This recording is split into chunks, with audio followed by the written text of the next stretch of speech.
going 4.5 mile an hour, and it was so hard to pull. It was so compacted. I just think there's so many winds with no-till that simple way of farming. Well, I think you want to set yourself up that you know you're going to get the seed in. If you were going to go and plant corn with just a standard corn planter, you might get along better in green versus bare, hard ground. Hello and welcome to our seeding equipment series. What we're doing is going around the province, talking to different producers that have different planter equipment, have been buying or refurbishing equipment, and talking about the thought process that you need to go through to make sure that you're making the right decisions, especially in light of how costly farm equipment is these days.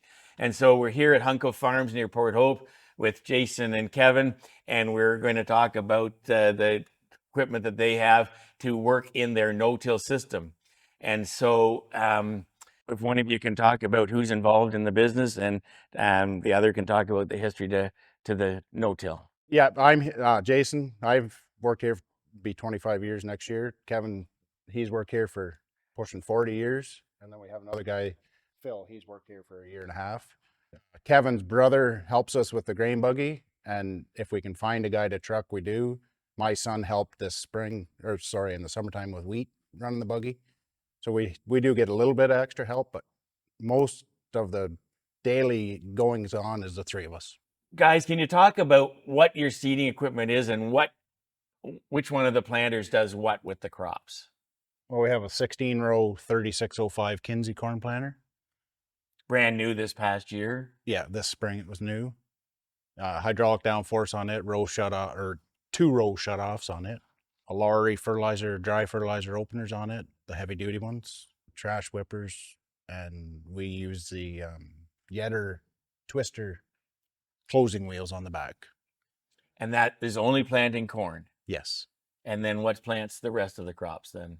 We have a N540 John Deere air seeder, central fill air seeder, 40 foot. And it does the corn or the soybeans, the wheat, and the cover crops. And is it also part of the fertilizer application equipment on the farm? Yeah, I guess so. Yeah. Because some guys are actually using their drills to manage getting their fertilizer in their no-till system into the ground as opposed to broadcasting it. Have you guys been using it in that manner? No, we still dry broadcast fertilizer on. The corn planter has dry fertilizer on it, so and the bean planter, we don't put liquid down with the soybeans, but we do put liquid down with the wheat. Your business is a little different in that you work for another gentleman that owns the farm and is not that active in it. But I imagine when you want to go and replace a piece of equipment, you have to sort of justify that to Don and have a good conversation. So what is the thought process here at Hunco that you guys use in determining when and what to replace a planting equipment with? Well, we just go to Don and ask him, we have to replace all this on a wore out planter, like this corn planter, for instance. We wanted to go to down pressure, hydraulic down pressure, because we were just running springs and it needed to be completely rebuilt, needed all new blades and a lot of stuff, like the fertilizer and the openers were wore out. And when we priced all that,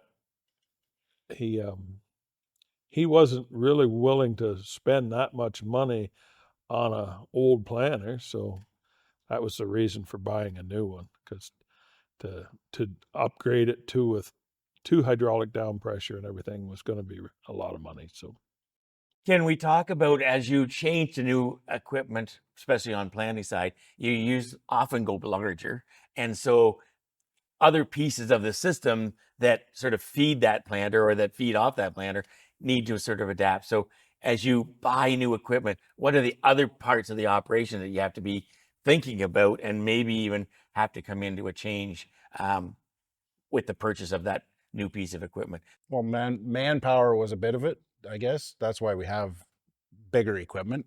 You can get timing seems to be crucial. You seem to have a very short window in the spring to get stuff done. And with bigger equipment, you can get a lot more done in a hurry. Or not a hurry, but you can get a lot more done per day. Per day. We've kind of matched up our two planters are both 40 feet with that RTK to plant between rows. Having match planters helps a lot with that. The sprayer being 120 feet now matches that, matches with those planters as well, like in the multiples. How about the combine headers? They're 30 foot, so they also match up kind of with that 120, or with that, like they're pass wise, they average out, right? Okay. We talked about this in the no-till video, but it's important to bring up here. Are you speccing out the same planter for your no-till system that you think you would have to spec out for a conventional system? Or is there, you got to spend more money, you got to have a more robust planter? What do you feel about that? Yeah, I think we wouldn't need near as much downforce or any of that if we were still working the ground. But the drill part of it, I don't think would be. It's too heavy duty to work on work ground. A lot of guys do it, but I think it's it would be just overkill. Okay. And then Kevin, just to the point from the no-till video, is you're planting green and you say it just plants so nicely when you hit that perfect timing, and yet you're saying that the no-till planter needs to be tougher, but it almost sounds like a bit of an oxymoron. So it's when you're planting that green planted, it works well because you've got this planter to go through it. It might not plant as well in a conventional planter trying to plant into that optimum green. Well, I think you want to set yourself up that you're going to get the seed in the ground. Okay. But if you were going to go and plant corn with just a standard corn planter, you might get along better in green versus bare, hard ground. Yeah. And when you're planting green, are you trying to get the fertilizer coulters and the openers below the thatch layer of the cover crops or the residue? Yes, we're trying to get the fertilizer below we want it down below the seed if we can. Yeah. I talk about the fact that, the basic planter you need has got to have the must-haves to make it work. And then we'll talk about the nice-to-haves. So in terms of Hunco Farms and what you guys are trying to accomplish, and what are the must-haves that you needed to have as part of this new planter? Hydraulic downforce was a huge thing. And have you seen a big change in this planter relative to the old planter in terms of that? Well, yeah, like if you watch behind it, the rows stay. They don't, where the other one, they seem to bounce. It does keep it in the ground far better for sure. Okay. Seed firmers and trash whippers. We have the exact springs on the seed firmers, mojo wires, I think they're called. So just to hold that seed firmer tight. Okay, so it doesn't bounce. Closing wheels are big. mm-hmm. Closing that trench, especially with that root system to get that tight. Okay.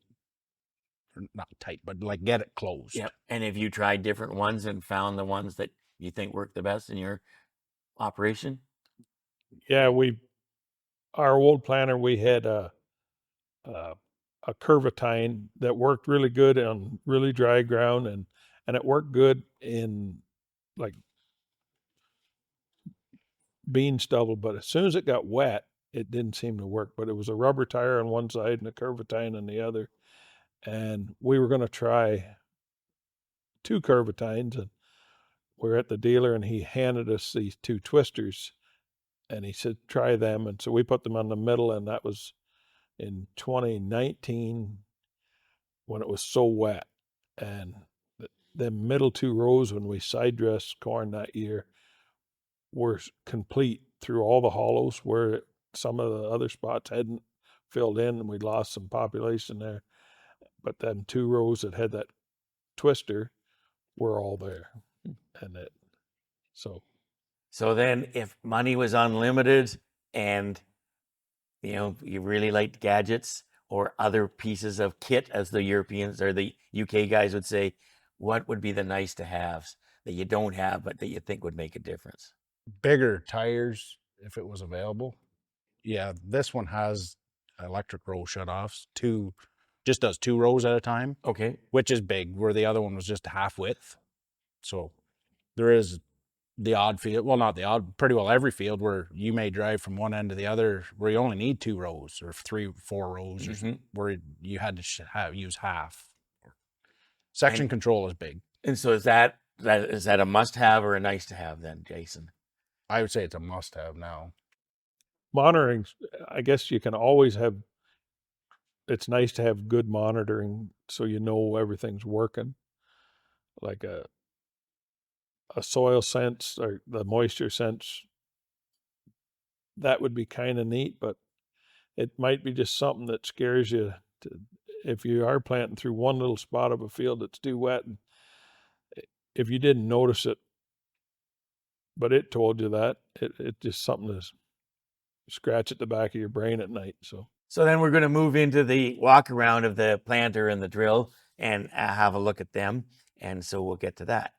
Jason and Kevin are now going to walk us around their new Kinze planter and talk about the different features and why they have made this choice relative to the no-till part of their system. Or they are no-till completely, so why this planter fits in that.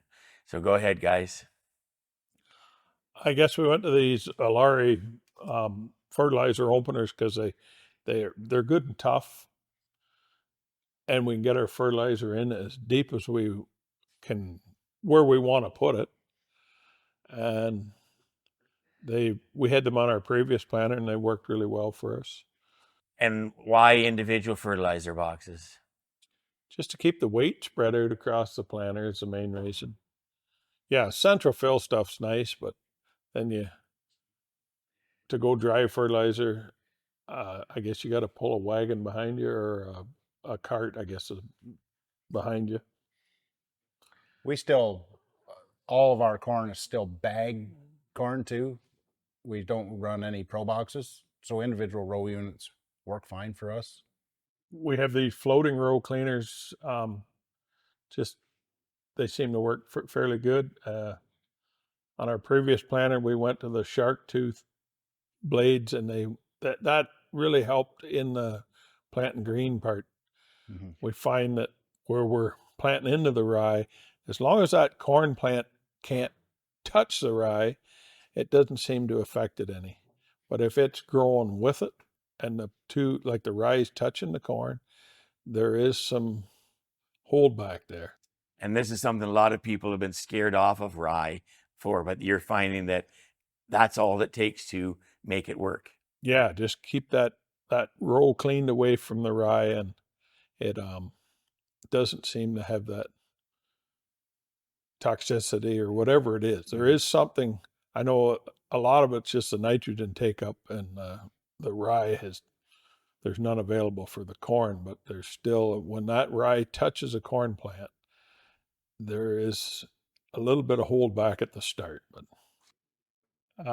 in 2017 or 17, we planted a field at east of here that was as high as the hood of the tractor, the rye was, and it was in head. The turnips had went to flower, and we got 5 inches of rain that night, 4 3/4 inches of rain, and it was wet to start with, so we couldn't get that sprayed. And that corn was at 2 leaf when we finally burned it off.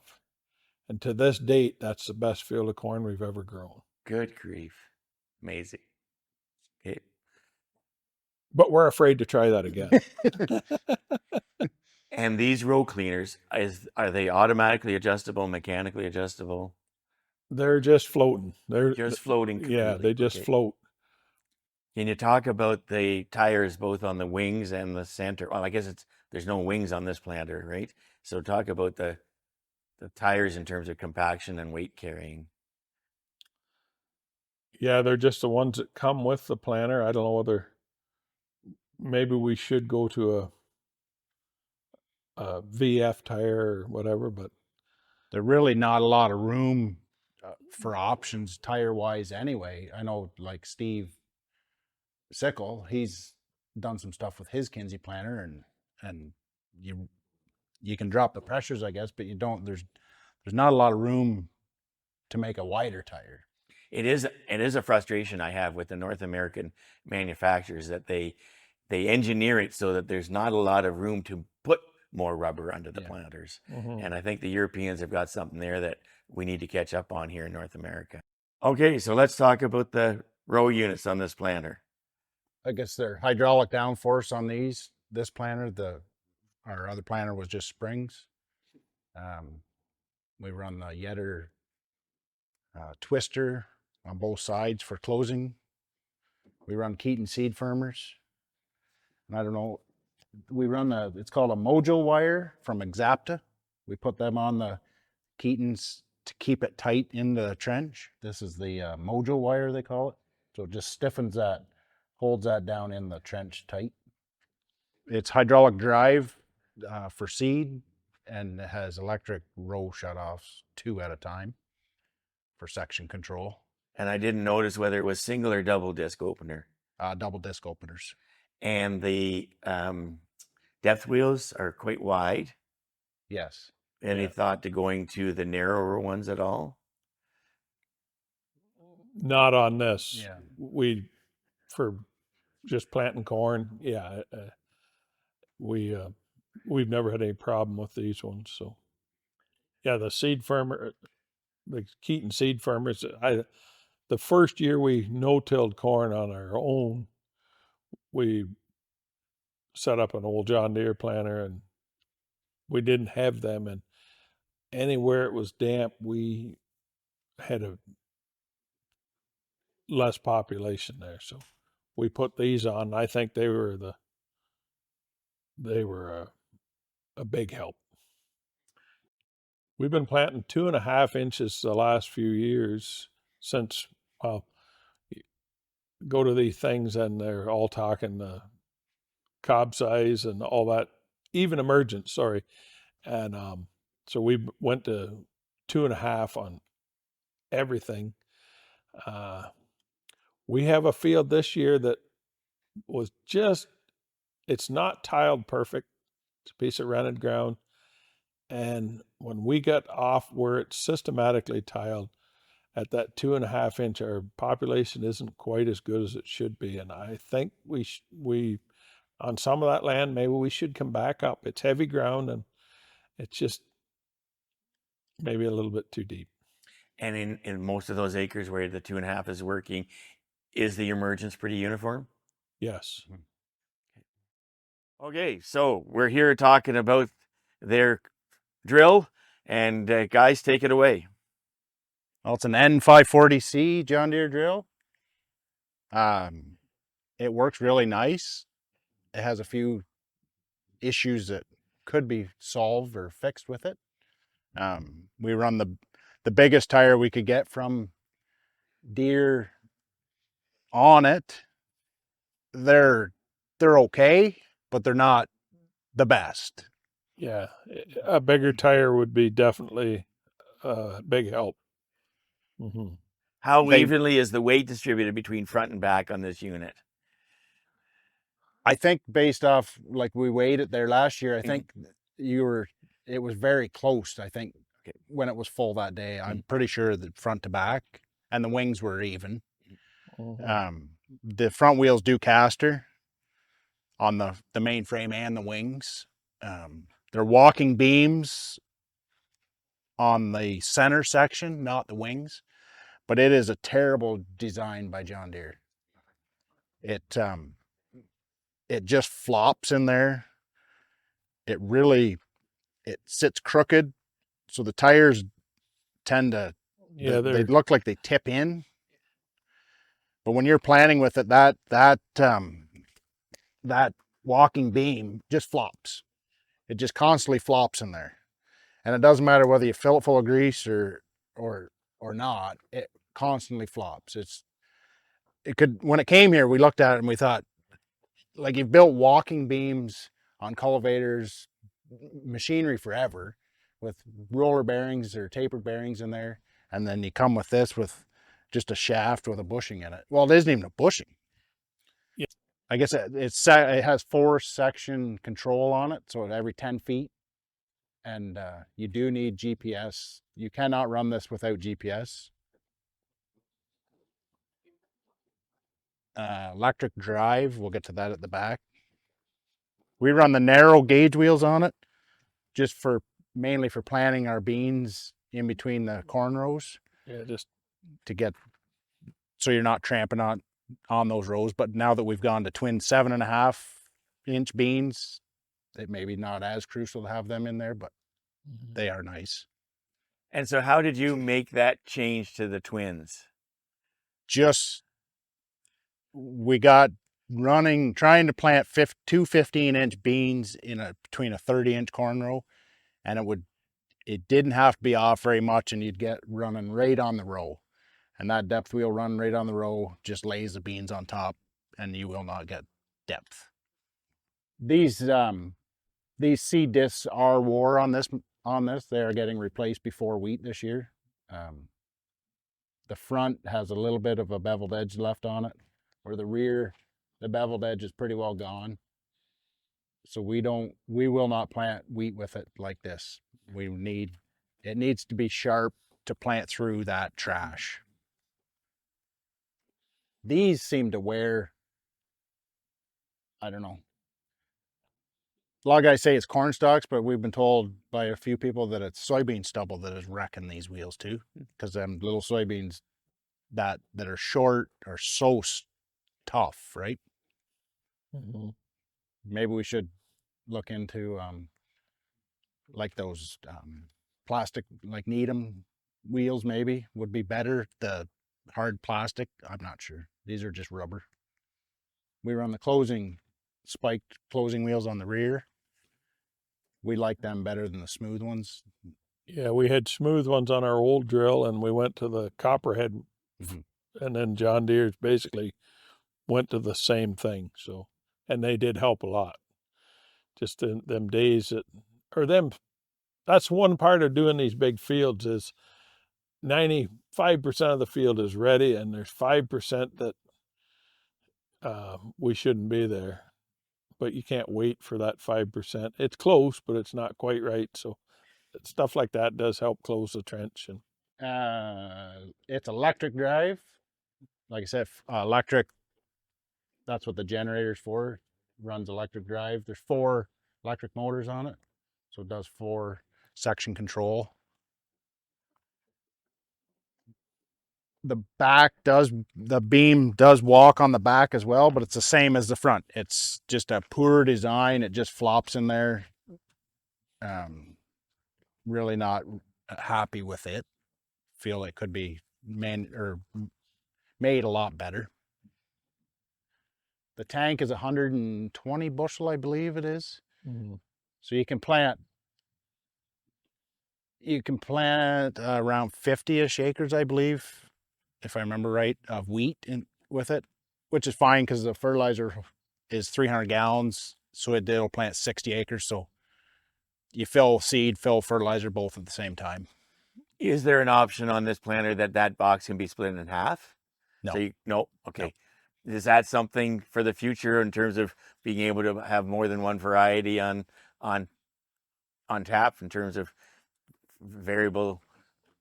I guess something would be neat if we could plant 2 different crops at once, like for our cover crop part, like these bio strips or whatever. That would be neat to do. But as far as 2 different varieties of seed, you just mix them together. No. It does it's extremely accurate, this drill. If you calibrate it when you fill it between seed variety changes, it is extremely accurate. It has scales on it. If you do that calibration, put that number in, and it says it's going to plant 50 acres, it'll plant 50 acres. It's the guessing part of that is gone now, which is very nice. You can bring it up, like if we run, everything here is deer. So we run Operations Center, and I can dial in on my phone, do a remote display access, and I can see the display in the cab on my phone while I'm filling. So if I know I got 10 acres left to fill or plant, I can just see and run that and put 10 acres worth of seed in the drill and shut the auger off, rather than years before it looks like 10 acres and it was 20 work. If you break a Pro Box down in half, just the bottom half will slide in underneath here, and you just pop these down and take the meter out.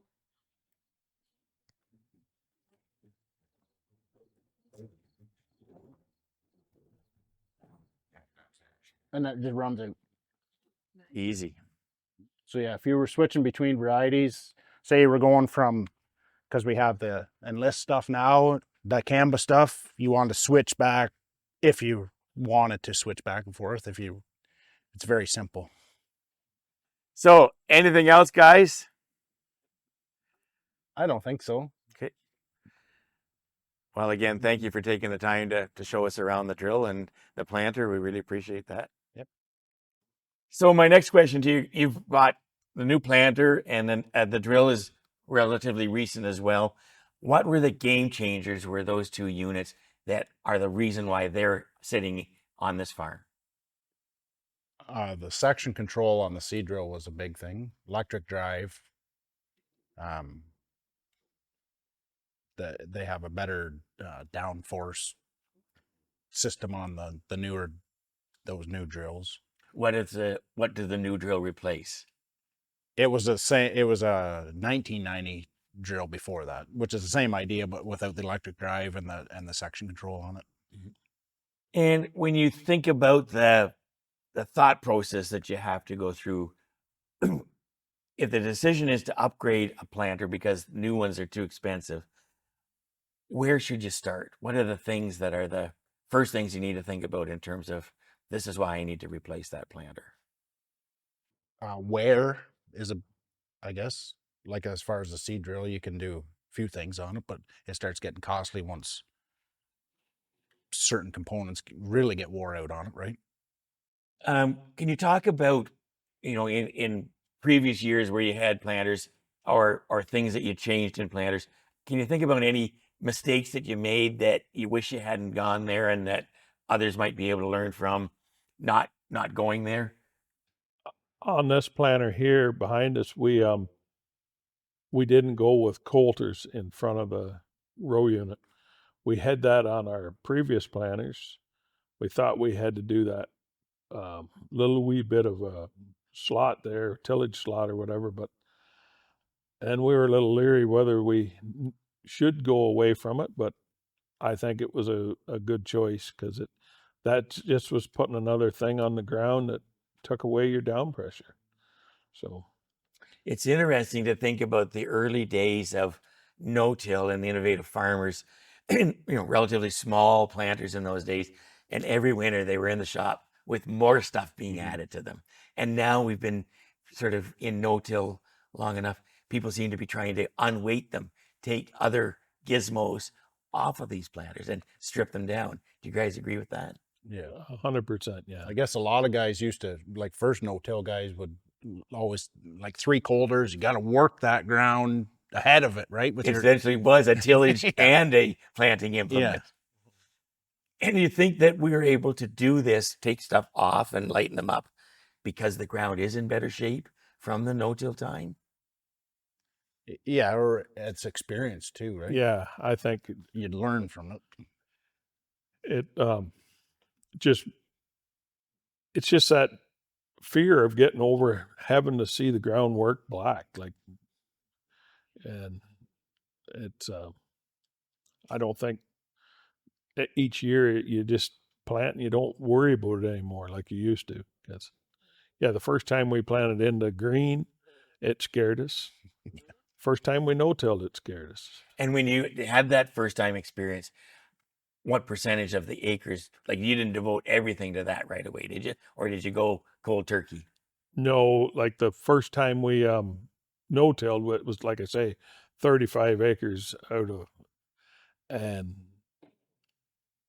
then corn was, that same field was the first time we did corn, and we were leery on that. But and then with planting green, we started at a couple hundred acres, and that didn't bother us either. So, and maybe we were just lucky and hit it on good years. Okay. So after that first experience, how long did it take you to throw everything into green? I think we did 200 acres in 2015 of our wheat, and then the whole, whatever we were, 900 to 1,000 acres completely done the next year with all cover crop. And no, like it just worked for you. It worked for us. Yeah. Very good. So, as I said to you a little earlier, I've had people saying to me that the price of farm equipment has taken a bit of the fun out of farming. And so things are expensive and the decision making is much harder. Do you guys have any advice to people on what they need to be thinking about as they replace seeding equipment?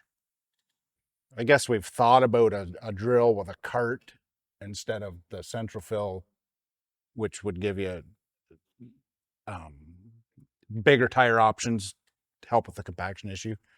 But some of our hills and stuff, we were worried that that the cart might get pushed in the drill too. And there's not a lot of ground like that, but there's enough ground that if it did push it sideways, it could be a very costly mess. Yep. So we've stuck with the CCS. A lot of guys say you're crazy to have CCS because of the weight and stuff, but but again, you're not working ground. You got as much rubber as you can get on it, and we wait, and you're patient. Yeah, gotcha. Okay. So relatively recent purchases on both the drill and the corn planter. Anything next in the planting department that is going to support what you guys are trying to do with your system as a whole? I guess maybe explore the option of that the trash whipper. Yeah, row cleaning thing. Yeah. So this is a unit that's built by a farm family in Quebec, and you can get them in 6 to 24 row configurations, essentially 2 sets of row cleaners stacked behind and apart from each other. And talk about how your experience when you went and saw it working with the honeys. Yeah, I think them days where you're just planting through that areas where the buggies run and it's got the corn stalks packed down really tight to the ground, and it's always wet under there, and you can tell that.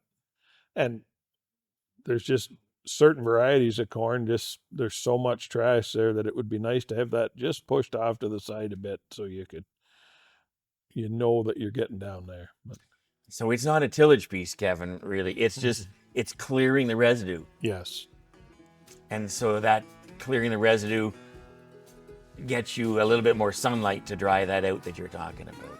Yeah, a little bit more sunlight, and we could likely cut our soybean seeding population back if we knew that we were on the ground all the time. Yeah. Very good.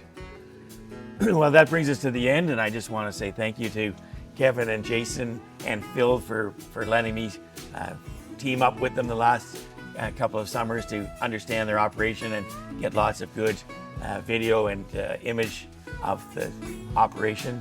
And I'm just asking you guys if you're open to people contacting you if they've got questions about what you're doing and the decisions you're going to make and helping them make those decisions.